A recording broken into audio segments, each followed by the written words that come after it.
Hoje a nossa aula vai tratar sobre as principais drogas e seus grupos farmacológicos que são utilizados na terapia das doenças antifúngicas, quer sejam elas localizadas ou sistêmicas. Vamos falar um pouco agora sobre o histórico, do uso dos principais agentes antifúngicos. O primeiro medicamento de uso sistêmico que foi empregado no tratamento das micoses foi o iodeto de potássio, em solução saturada, no início do século passado. Durante quase um século, não se dispunha de medicamentos antifúngicos específicos, antibióticos ou quimioterápicos. Já nos anos 50 é que foi introduzida a anfotericina B, a griselfulvina e a nistatina.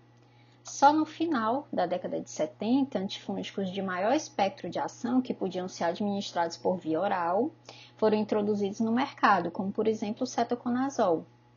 No final da década de 80, surgiram as alilaminas e os triazólicos, que são os derivados azólicos de segunda geração.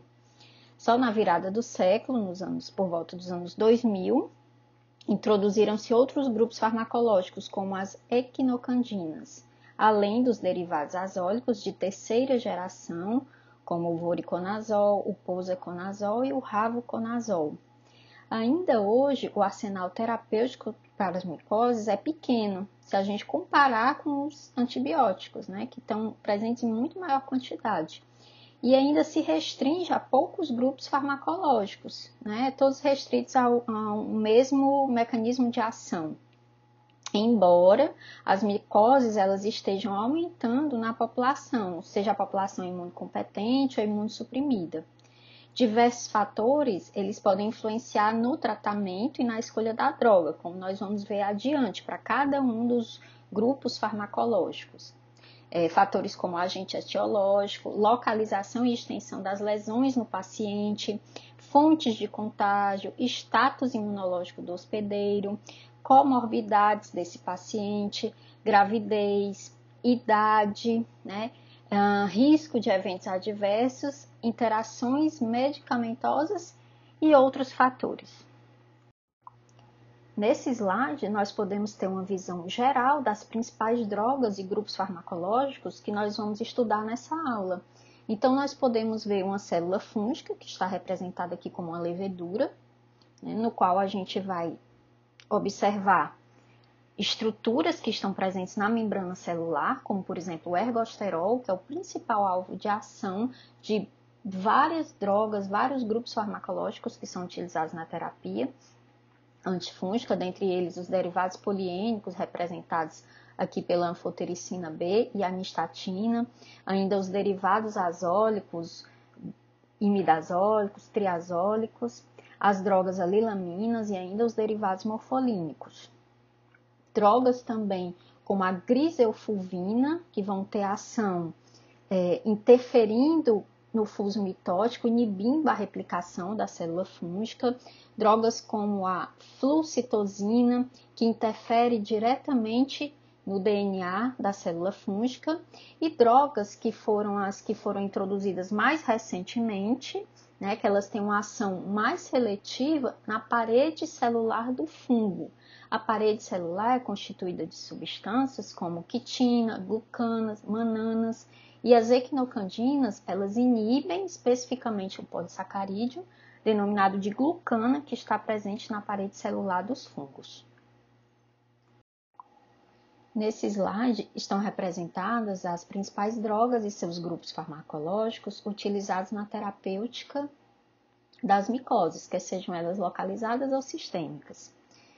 Tem os poliênicos, representados pela anfotericina B e a nistatina, os derivados azólicos, tanto os imidazóis como os triazóis, a griselfulvina, as alilaminas, representada pela naftifina e a terbinafina, os derivados morfolínicos, representados pela amorolfina, e as equinocandinas, representadas principalmente pela caspofungina. E dando início aos grupos farmacológicos, vamos falar primeiro dos poliênicos. Os poliênicos são representados pela anfotericina B, que é uma droga de uso sistêmico, utilizado para o tratamento de infecções graves, infecções sistêmicas, e a nistatina.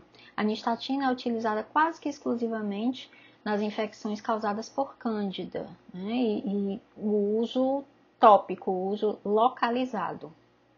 Essas drogas, elas agem aumentando a permeabilidade da célula fúngica. Como?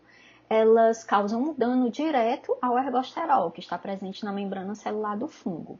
Essas drogas, elas se ligam ao ergosterol e produzem poros ou canais, formando literalmente buracos na membrana da célula do fungo.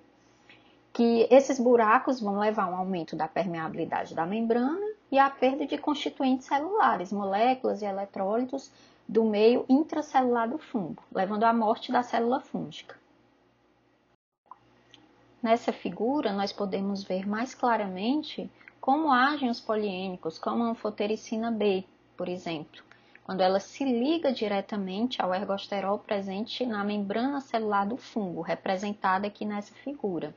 Então, observem que a ligação da anfotericina B ao ergosterol forma poros ou buracos. Através desses buracos, saem constituintes celulares do fungo, levando à morte dessa célula fúngica. A nistatina é um derivado poliênico obtido a partir da bactéria Streptomyces nursei. Tem ação quase que exclusivamente para tratar infecções causadas por leveduras do gênero Cândida, né? A apresentação da nistatina pode ser uma apresentação via oral, né, sob a forma de suspensão ou sob a forma de drágeas, e é indicada para tratamento e profilaxia de candidíase orofaríngea e esofágica por uma ação de contato, né, com esses locais que estão com infecção pela cândida, uma vez que a nistatina ela não é absorvida de forma sistêmica. Outro uso tópico da nistatina seria sob a forma de pomadas dermatológicas ou ainda creme vaginal para o tratamento da candidíase cutânea e mucocutânea, como nós vemos aqui nessas fotos, e ainda da candidíase vulvovaginal.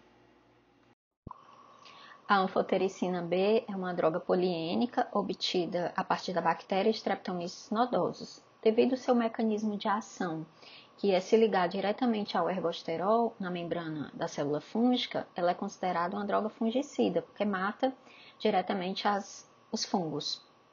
É utilizada somente para o tratamento de infecções sistêmicas graves.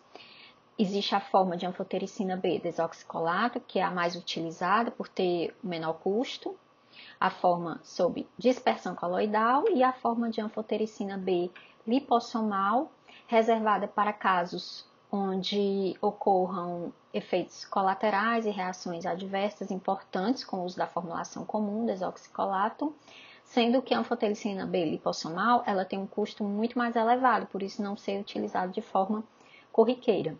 A anfotericina B só é utilizada por via parenteral, por via principalmente endovenosa, que deve ser diluída em soro glicosado, infundida lentamente em 3 a 6 horas, e ainda pode ser utilizada em caso de micoses em locais mais específicos, pode ser utilizada via intratecal, sendo considerada uma via mais invasiva, já que ela não tem boa permeabilidade em atravessar a barreira hematoencefálica, e ainda por via intraarticular, no tratamento de micoses que estão presentes em articulações, já que ela também não tem uma boa penetração nesses locais.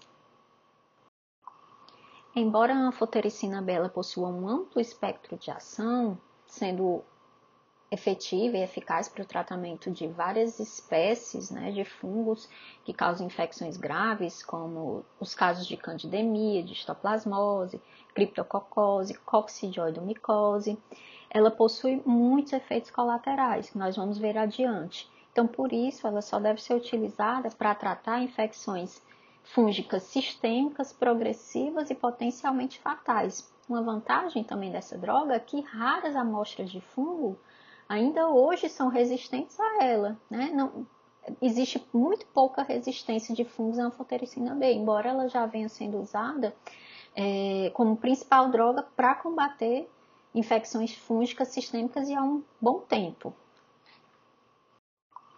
E um dos mais importantes efeitos colaterais que pode ser observados com o uso da anfotericina B é a nefrotoxicidade. Essa droga ela é excretada em pequena quantidade através da via renal, cerca de 2 a 5% é excretada de forma ativa por essa via, e ela tem uma ação lesiva direta sobre o epitélio renal e ela causa também uma vasoconstrição sobre os rins. Então, leva ao surgimento, muitas vezes, de um quadro de insuficiência renal aguda, né, que requer manejo importante dos profissionais de saúde para atender esses pacientes. Nesses casos, recomenda-se, quando possível, a troca da anfotericina B na formulação convencional, que é desoxicolato, a troca pela formulação da anfotericina B em lipossomas, né?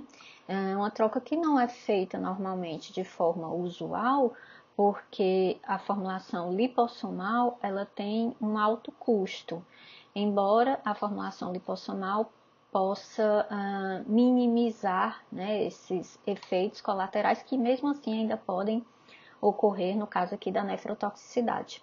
Outros efeitos colaterais observados durante o uso da anfotericina B é a flebite, né, que pode ser amenizada pelo uso da heparina por causa da sua ação cáustica, né, sobre os vasos sanguíneos durante o processo de infusão da droga. Febre, calafrios, que pode ser amenizado pelo uso de glicocorticoides, e ainda náuseas e vômitos, aumento de marcadores como ureia e creatinina, diminuição do potássio sérico, levando a uma hipocalemia, hipopotassemia, e ainda alterações hepáticas e até mesmo cardiotoxicidade. Por isso, essa droga ser reservada apenas para infecções fúngicas sistêmicas e graves, devido à série de efeitos colaterais e reações adversas que ela pode ter sobre os pacientes. Outro grupo farmacológico importante no tratamento das infecções fúngicas é o dos derivados azólicos. Essas drogas, elas agem de uma forma indireta no ergosterol presente na membrana da célula do fungo, né?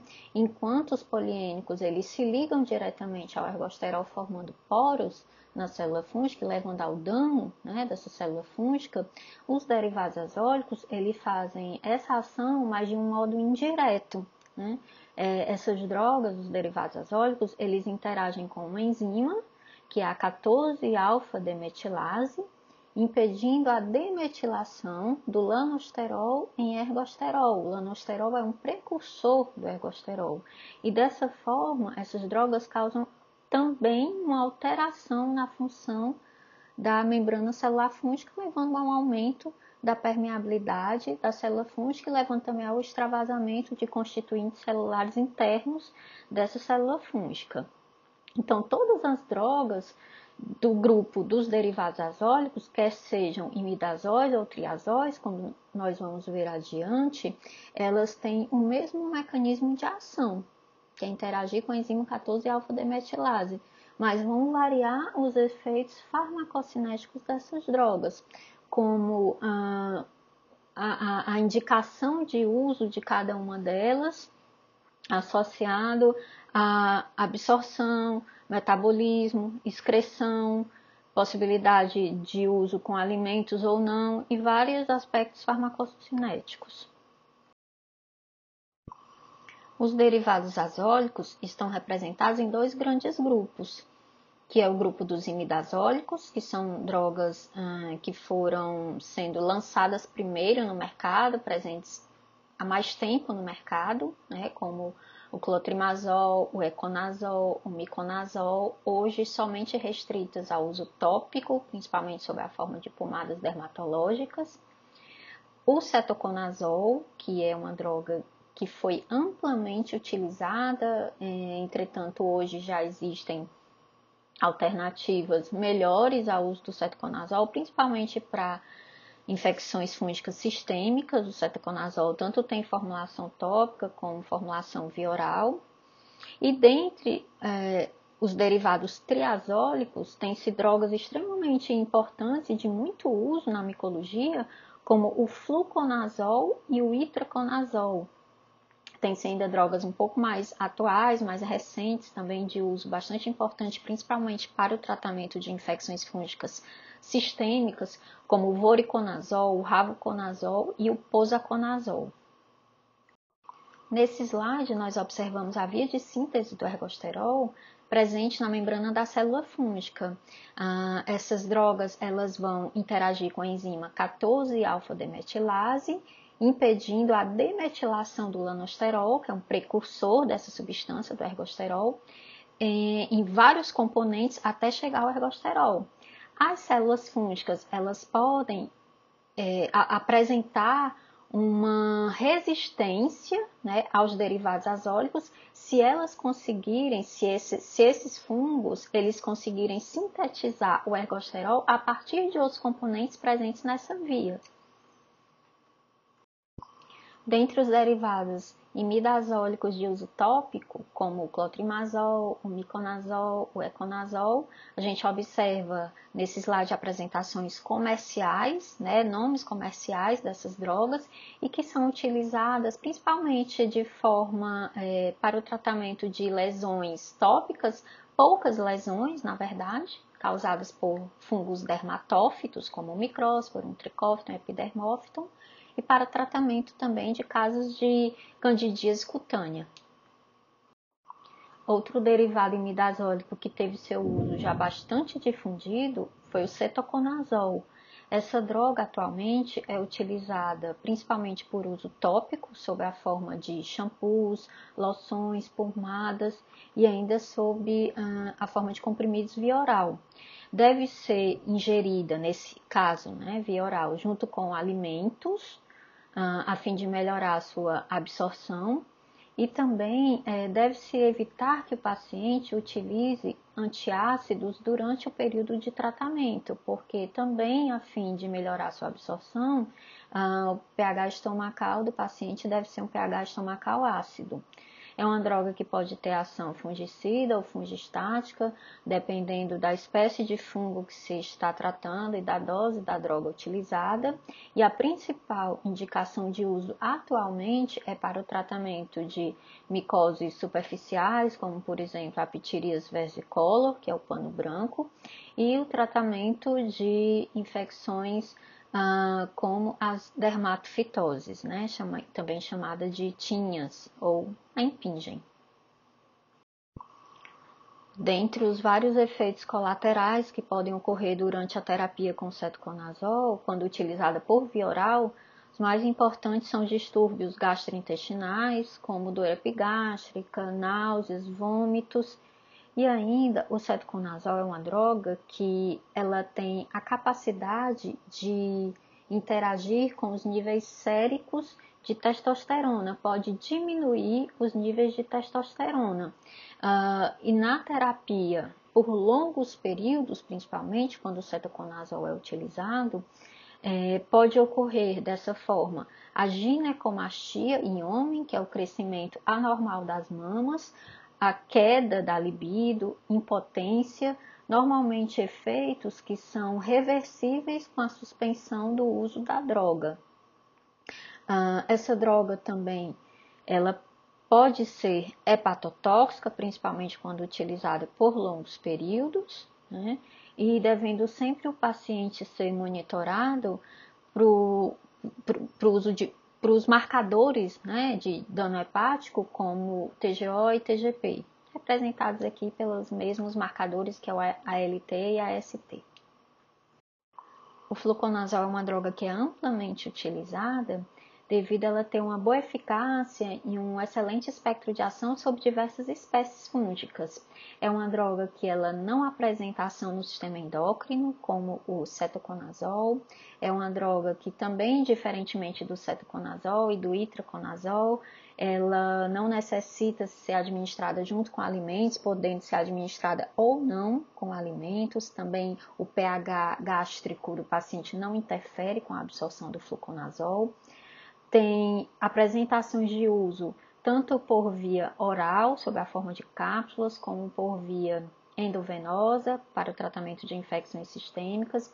É uma droga hidrossolúvel, apresenta uma boa penetração tecidual, inclusive locais onde outras drogas não tem uma penetração de forma eficaz, como conseguir atravessar a barreira hematocefálica, sendo importante para o tratamento de meningites, porque ela consegue estar presente no líquor, sendo utilizada, então, de uma forma geral, para o tratamento de micoses tanto profundas, né, que são micoses sistêmicas, como micoses cutâneas.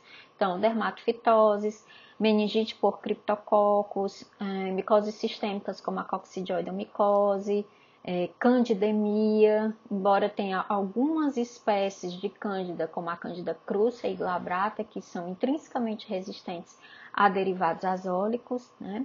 E ainda também para o tratamento da candidíase vulvovaginal por via oral, podendo ser utilizada em associação com outras drogas por uso tópico ou não. Dentre os derivados azólicos considerados triazólicos, destaca-se o itraconazol.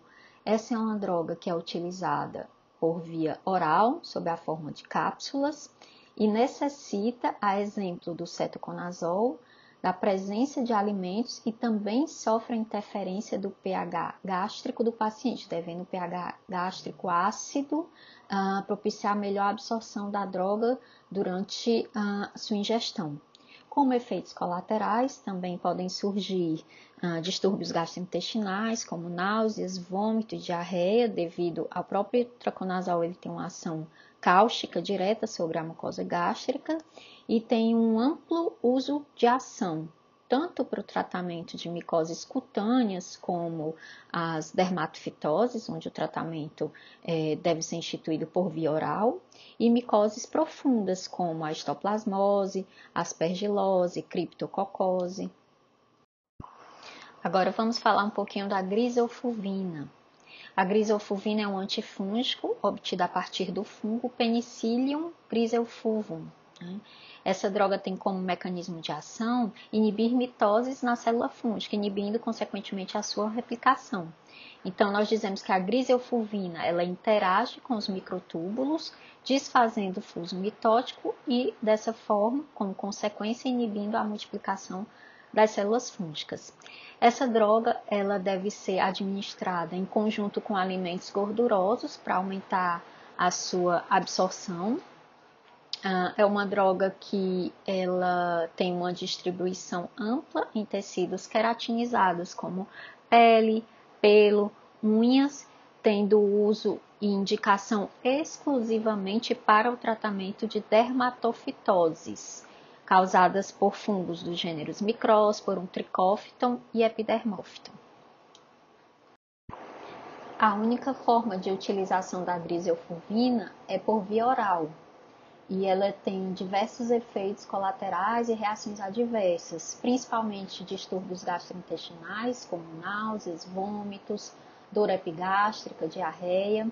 É uma droga com potencial hepatotóxico, também devendo ser monitorada as funções hepáticas através das enzimas TGO e TGP ou outras, quando necessário. É uma droga teratogênica devido ser evitado o seu uso em mulheres com potencial para engravidar, né, ou devendo ser avisado, né, explicitamente a essas mulheres o potencial risco de gravidez no período de tratamento com a griselfulvina. Em tratamentos prolongados, como geralmente é o tratamento para dermatofitoses, que é a principal indicação de uso da griselfulvina, deve ser acompanhada das funções hepática, renal e hematopoética do paciente. Atualmente, devido ao surgimento, ao aparecimento de drogas com menos efeitos colaterais, reações diversas e uma boa resposta de tratamento, a griselfulvina ela tem sido pouco utilizada no tratamento das dermatofitoses, vem sendo substituída por outras opções de melhor custo-benefício, digamos assim.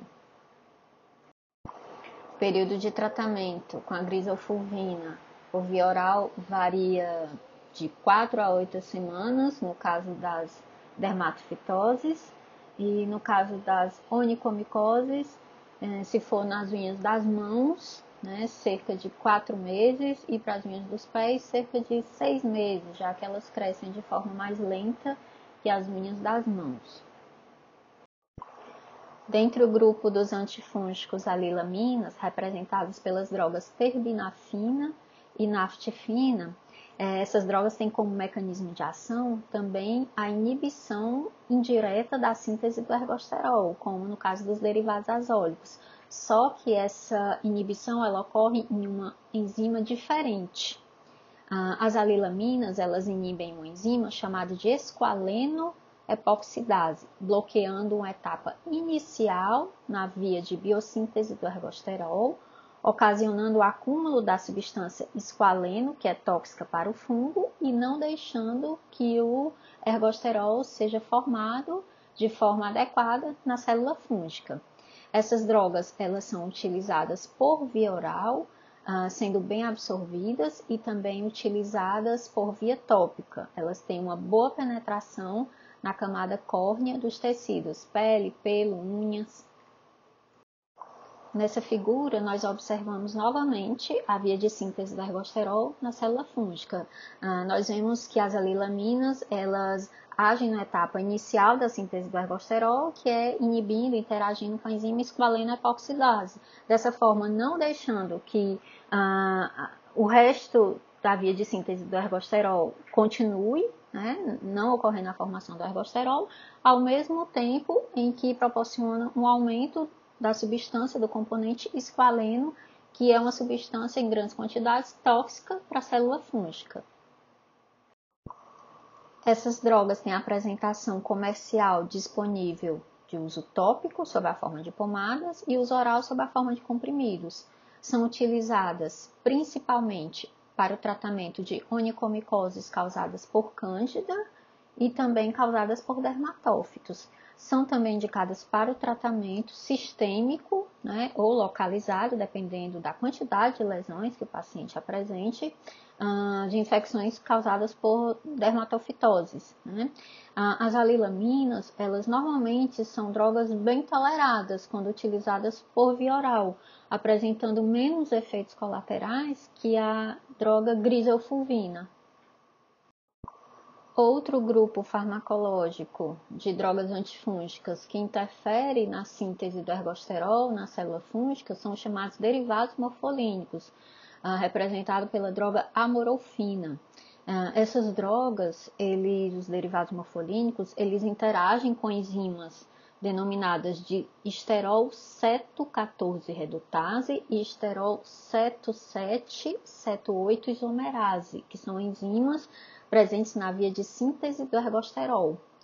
Dessa forma, ocorre a incorporação de esteróis diferentes, o que leva a uma alteração de propriedades e funções de membrana da célula fúngica. Novamente, nós observamos a via de síntese do ergosterol na célula fúngica e observamos dois locais onde a amorolfina age, que é nas enzimas ceto-7, ceto-8 isomerase e na enzima ceto-14 redutase, levando à inibição da síntese do ergosterol ou à incorporação de outros esteróis diferentes do ergosterol, aumentando a permeabilidade da célula fúngica. Os derivados morfolínicos, como a amorolfina, tem apresentação comercial para uso tópico, sob a forma de cremes, pomadas ou esmalte, que é excelente para o tratamento de onicomicoses, tanto causadas por fungos dermatófitos, como fungos filamentosos não dermatófitos, por leveduras, como a cândida, né? Uma vez que o esmalte ele consegue permanecer por mais tempo na unha e dessa forma proporcionar um tratamento mais eficaz para o paciente, embora muitas vezes o custo ele seja bem mais elevado que o tratamento convencional sob a forma de pomadas. Dentre os antifúngicos mais recentes para o tratamento de micoses sistêmicas, tem-se as equinocandinas.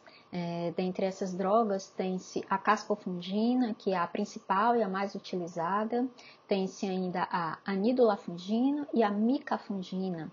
Essas drogas, elas agem na parede celular do fungo. Como? Elas vão inibir uma enzima, né?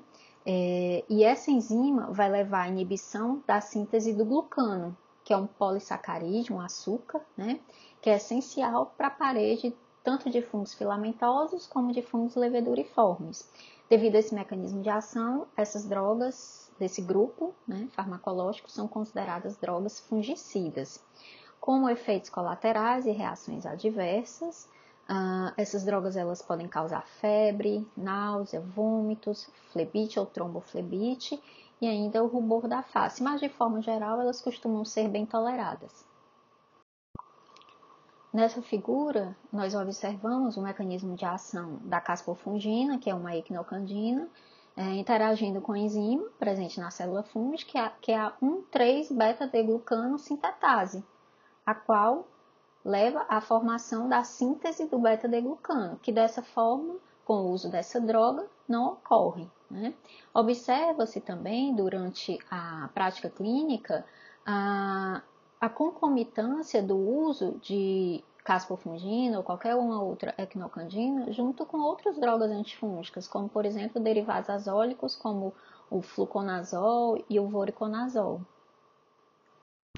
Todas essas equinocandinas, a caspofungina, a micafungina, a nidulafungina, elas só são utilizadas por via parenteral, uso endovenoso e somente para o tratamento de micoses profundas, micoses sistêmicas. Não tem um amplo espectro de atividade, sendo utilizadas principalmente para o tratamento de aspergilose invasiva, onde outros tratamentos com outras drogas não obtiveram êxito, ou então para o tratamento de candidemia, infecções invasivas por cândida. Tem uma ação variável contra vários micro-organismos, incluindo o histoplasma, né, onde in vitro demonstrava que apresentava boa eficácia, mas em vivo os pacientes não respondiam de forma eficaz e adequada à terapia com essas drogas, né, não devendo ser indicada para uso clínico em infecções por histoplasma.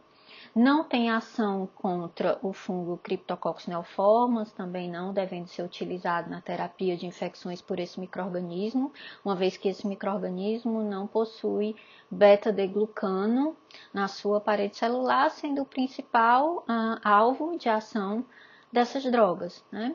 E ainda é uma droga considerada de custo elevado, né? Devendo ser reservada para casos específicos, onde o paciente necessita realmente de um tratamento diferenciado.